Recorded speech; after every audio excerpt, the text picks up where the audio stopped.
Hello বন্ধুরা, caption দেখেই বুঝতে পারছো আজকে একটা শঙ্কর মাছের রেসিপি তোমাদের সাথে শেয়ার করব। দেখো কি কি লাগবে এর জন্য উপকরণ। পেঁয়াজ বাটা নিয়েছি, পেঁয়াজ কিছুটা কুচনো নিয়েছি, কাঁচা লঙ্কা চিড়ে নিয়েছি, টমেটো কিছু কুচিয়ে নিয়েছি, ধনে পাতা রয়েছে কুচনো, আর রসুন রয়েছে, আদার পেস্ট রয়েছে, আর কিছু আলু নিয়েছি কেটে। শঙ্কর মাছগুলো প্রথমে একটু ভালো করে ধুয়ে নেবো। একটু লেবু দিয়ে যদি ধুয়ে নেওয়া যায় খুব ভালো হয়, গন্ধটা ছেড়ে যায়। তারপরে নুন হলুদ মাখিয়ে রাখবো। দেখো এরপরে আমি কড়াইতে কিছুটা তেল ঢেলে নিলাম, সাদা তেল। সাদা তেলে একটু গরম হলে পরে মাছগুলো ছেড়ে দেবো আস্তে আস্তে। মাছগুলো ভাজা হবে। অ্যাকচুয়ালি কিছুদিন আগে আমি কাকদ্বীপ গিয়েছিলাম আমার এক পরিচিত দাদা অলোকদার সাথে। তো অলোকদা আমাকে ওখানে একটা হোটেলে শঙ্কর মাছ খাইয়েছিল। তো ওটা খেয়ে খুব ভালো লাগলো, তাই হঠাৎ করে ইচ্ছে হলো যে বাড়িতেও একটু মাছটা ট্রাই করে দেখা যায়। সেই কারণেই আর কি বাজার থেকে নিয়ে এলাম শঙ্কর মাছ কিনে। রান্নার রেসিপিটা তোমাদের সাথে শেয়ার করছি, একটু অন্যরকমভাবেই করব। কেমন লাগছে তোমরা কিন্তু অবশ্যই কমেন্টসে জানাবে। আরও কয়েকটা মাছ রয়েছে, সেগুলো এক এক করে ভেজে নিচ্ছি।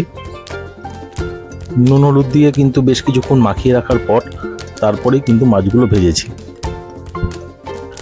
আচ্ছা, মাছগুলো ভাজা হয়ে গেছে। মাছগুলো ভাজার পর দেখতে পাচ্ছ তেলের মধ্যে একটু সামান্য হলুদ দিয়ে নিলাম। হলুদটা দিয়ে আমি আলুগুলো ভেজে নেব, বেশ কড়া করে লাল করে ভেজে নেব।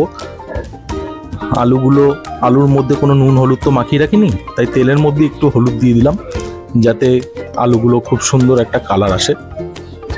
আলুগুলো এক এক করে ছেড়ে দিয়ে আলুগুলো এবার ভাজবো। আলুগুলো এবার একটু একটু করে উল্টে দিচ্ছি। শঙ্কর মাছটা অ্যাকচুয়ালি একটা সামুদ্রিক মাছ। এটাকে ঠিক মাছের মতো দেখতে নয়। শঙ্কর মাছের আকৃতিটা অন্যান্য মাছের থেকে অনেকটাই আলাদা। শঙ্কর মাছ সাধারণত আমাদের বাড়িতে খুব একটা হয় না রান্না। সেদিন খাওয়ার পর বেশ ভালোই লাগলো, তাই খাওয়ার স্বাদটা আরও মনের মধ্যে আরও চাগার দিল আর কি। তো আলুগুলো আমার ভাজা হয়ে গেছে, এক এক করে আলুগুলো তুলে নিচ্ছি।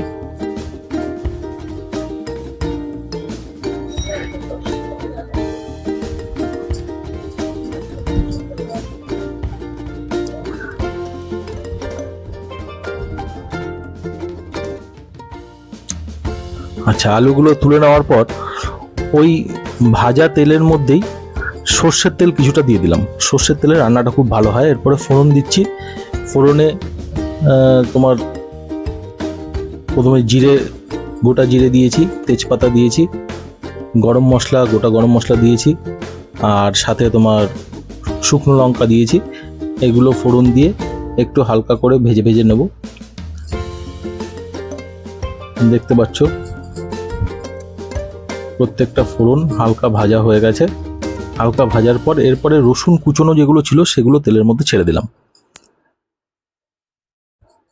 রসুনটা ছেড়ে দেওয়ার পর ওটাকেও একটু ভাজা ভাজা করে নেব।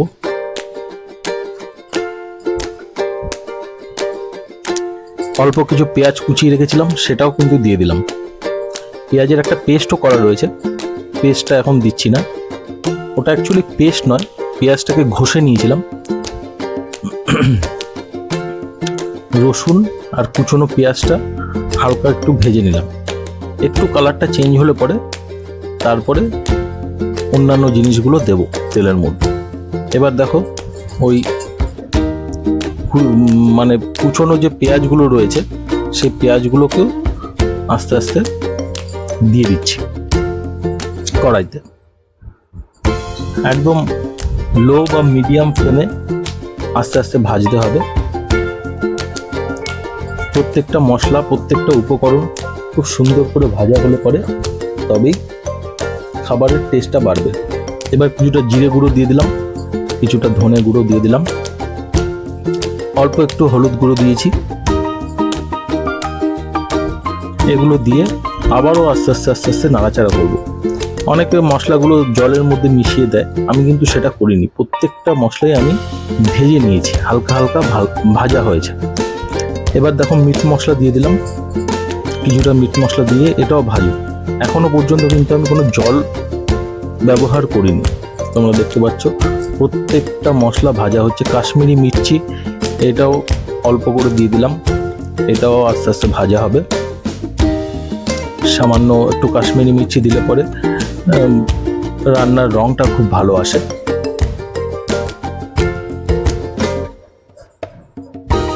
এবার দেখো চিড়ে রাখা কাঁচা লঙ্কা ছিল, সেগুলোও কিন্তু এই মশলার সাথে আমি অ্যাড করেছি।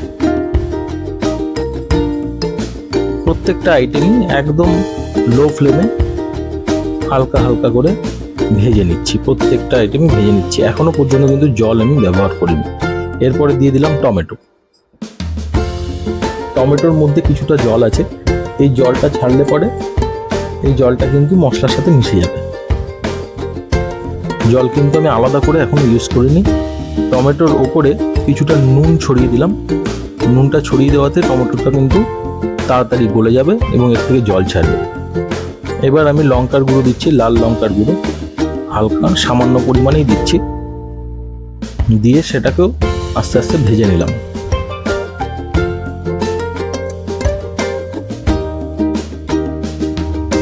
এবার আদার যে পেস্টটা রেখেছিলাম সেটা দিয়ে দিলাম। দেখো এখনো কিন্তু আমি আলাদা করে কোনো জল দিইনি, আদার পেস্টে কিছুটা জল পরিমাণ রয়েছে, সেই জলেই কিন্তু একটু কষা কষা হচ্ছে। আদার পেস্টের বাটিটা ধুয়ে সামান্য একটু জল দিলাম। এবার দেখো মশলাটা অনেকটা কষে গেছে, আরও কিছুটা জল দিলাম, দিয়ে মশলাটা কষিয়ে এইবার বেশি করে জল দিয়ে ফুটিয়ে দেবো। আর সামান্য একটু চিনি দিয়ে দিলাম, মশলাগুলো একটু মিশে যাবে আর রান্নার স্বাদটা একটু চেঞ্জ হবে। জলটা সামান্য ফুটে গেলে পরে ঝোলটা, এবার আলুগুলো এক এক করে ছেড়ে দিলাম। আলুগুলো দেখো আমি কড়া করে ভেজেছি ঠিকই, কিন্তু আলু ভাজা হলে কি হবে, বাইরের দিকটা ভাজা হলেও ভেতরটা কিন্তু শক্ত থেকে যায়। তাই মাছ ছাড়ার আগে আমি কিন্তু আলুগুলো ছেড়ে দিলাম। আলুগুলো কিছুক্ষণ সেদ্ধ হতে দিতে হবে। আলুগুলো ঠিক সেদ্ধ হয়ে যাওয়ার পর এবার আস্তে আস্তে আমি মাছগুলো ছেড়ে দিলাম। মাছগুলো ছেড়ে এবার একটু আধটু নাড়াচাড়া করব। নাড়াচাড়া করতে করতেই কিন্তু রান্না মোটামুটি কমপ্লিট। দেখতে পাচ্ছ খুব সুন্দর একটা কালার এসছে। তোমরাও কিন্তু ট্রাই করবে, ট্রাই করে জানাবে কীরকম হলো। এরপরে আর কোনো কাজ নেই। এরপরে দেখতে পাচ্ছ শাহি গরম মশলা রয়েছে, শাহি গরম মশলাটা উপর দিয়ে ছড়িয়ে দিলাম। সামান্য একটু ঘি ছড়িয়ে দিচ্ছি, আর একদম শেষে একটু ধনেপাতা কুচি ছড়িয়ে দেব। ব্যাস হয়ে গেল। রান্নাটা কেমন হয়েছে তোমরা বলবে, আর নিজেরাও রান্না করে জানাবে তোমাদেরটাও খেতে কেমন হয়েছে। ওকে, টাটা, বাই বাই।